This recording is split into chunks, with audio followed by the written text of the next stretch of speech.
What up, friends? I've been playing in my Urban Decay Gwen Stefani palette again today, and I wanted to come up with a look that would be neutral enough to go with virtually any lip color. And I thought that this palette really lent itself well to that because it is pretty much all neutral, very muted shades. Right up my alley. That's exactly the kind of shit that I love. In the video, I'll show you 4 different lip options just to show you how versatile it is, because as you can see, it's a very, very neutral eye. I put on false lashes again, mostly because I want to keep practicing, but I think that might have taken it over the top personally. I wouldn't wear this out unless I was going to an event like a wedding or something like that. As you guys will have seen by now if you watch my other videos, the entire palette is pretty much all neutral muted tones except for these 3 here. So I think it's actually really great. You can probably come up with a variety of different looks that would be flexible enough and versatile enough to go with a variety of lip colors. So I did that today. I came up with what you're seeing on my face right now. So I'm not going to say what every other YouTuber says, which is if you're interested in seeing that, keep on watching, because I know you're interested because you clicked on the video. Duh.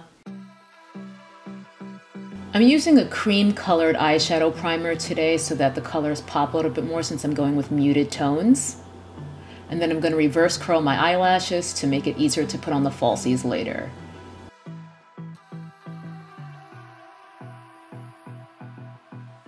Starting off with Anaheim, I'm going to run that through my eye socket just to help everything else blend out and make sure that we have no harsh edges.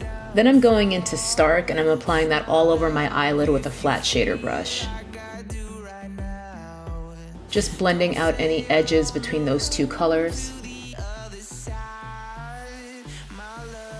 And now I'm going into Zone and I'm deepening out the outer portion of my eye socket and lid with that color.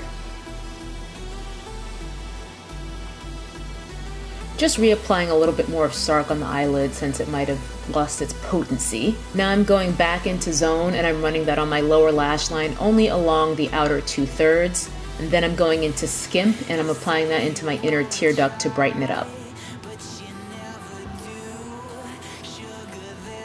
Taking a black eyeliner, any one you have will be fine. Then I'm applying that to my upper lash line, not neatly at all because I'm smudging it out anyway. This is my first time using one of those Artiste brushes. I was able to snag one for 30% off on Black Friday. I'm not sure how I feel about it. Now I'm reapplying a little bit more of that liner because the brush blended away some of that pigmentation.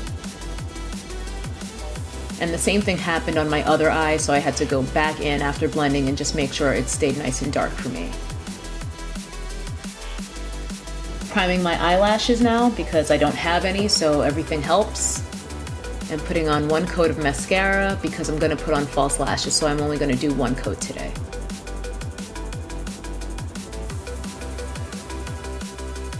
I'll be right back, and those are some lashes. In person, they looked really crazy. They're the Vegas Nay lashes. I thought they looked really pretty in the box, and they actually look pretty decent on camera, but in person they look a little nuts. Now I'm gonna prime my skin.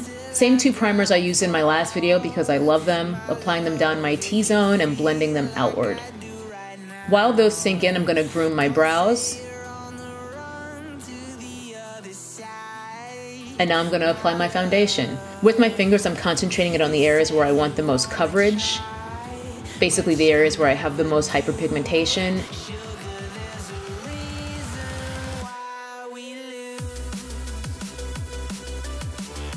And then from there, I blend it out. I don't put foundation on my entire face. I really just want to even out my skin tone.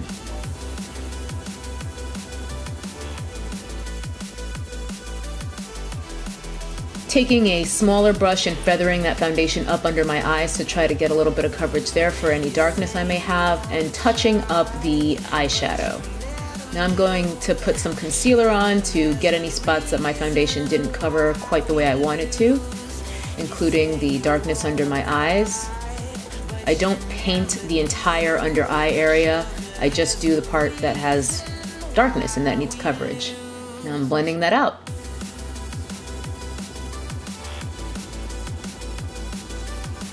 And I'm feathering that concealer out now with that same small brush because it's a small area. And now I'm just going over everything with my beauty blender to make sure that there are no seams between the foundation and concealer. Time for brows, using my favorite brow pencil, which is the IT Cosmetics Universal Taupe Skinny Pencil. Any items that I use in this video that I haven't mentioned by name will be in the description box. On top of the pencil, I'm adding a little bit of brow mascara, just to add a little bit more texture back in, and then blending the two together with a spoolie.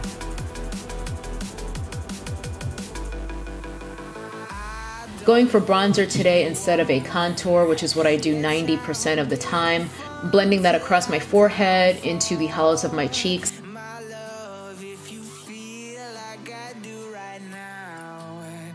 and along my jawline. Instead of highlighter, I'm starting off with a illuminating powder by Hourglass. And on top of that, I'm going to put my actual highlight, which is by Sonia Kashuk. And the face is pretty much done. I'm just going to mist everything down with a setting spray. The first lip, I went for a pinky purple. It's a color by Too Faced. It's one of their melted colors. This is Melted Fig. It's a purple that has pink undertones, and I like it. Maybe too much. Second one I went for was sort of an orangey red, more orange than red, but it's still got some red in it too. This is the Miley Cyrus Viva Glam 2 that she did for MAC, and I'm just adding a lip liner to touch up those edges. This one also has a matching gloss, so I decided to put that on top to add some shine, just to get a little bit of a variation in the look. Now I wanted to try a pink option. So this one is a color by Sephora. Again, all the products I'm using will be in the description box because I don't remember the name. And there's a pink lip.